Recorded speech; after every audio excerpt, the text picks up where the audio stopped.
আজকে একটা বিশেষ পরিস্থিতিতে আমরা আপনাদের সামনে এসে হাজির হয়েছি। ফ্যাসিস্টের দোসর অন্যতম ফ্যাসিস্ট শাহাবুদ্দিন চুপ্পু আজকে পদত্যাগ করেছেন। রাষ্ট্রপতির দায়িত্ব থেকে পদ থেকে শাহাবুদ্দিন চুপ্পুর অপসারণের জন্য আমরা দীর্ঘ সময় ধরে আন্দোলন সংগ্রাম করেছি। আজকে রাষ্ট্রপতির পদ থেকে শাহাবুদ্দিন চুপ্পু অপসারিত হলেন। তবে শাহাবুদ্দিন চুপ্পুর এই অপসারণ আমরা চেয়েছিলাম শাহাবুদ্দিন চুপ্পুকে সংসদে অভিশংসনের মধ্য দিয়ে অপসারণ করতে হবে, কিন্তু সরকার অভিশংসনের পথে না গিয়ে বরং এই ফেসিবাদের দোষর তাকে আজকে পদত্যাগের সুযোগ দিয়েছে।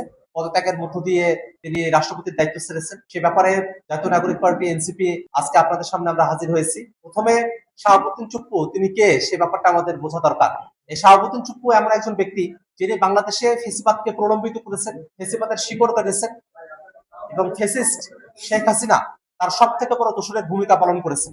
এই বাংলাদেশে নানা মাত্রার অপরাধ সেগুলোর সঙ্গে এই ফেসিবাদী শাহাবুদ্দিন চুপ্পু তার সংযোগ আছে।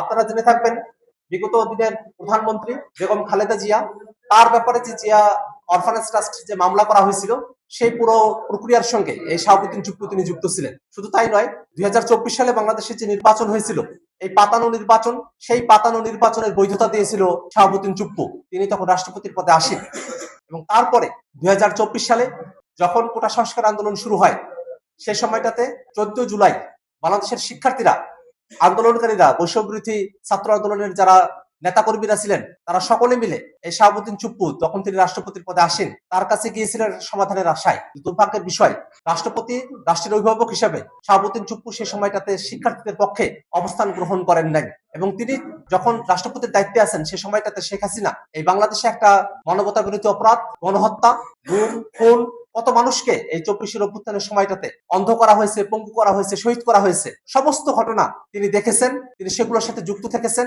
খবরের কাগজ, নিখাদ, নির্ভীক, নিরপেক্ষ।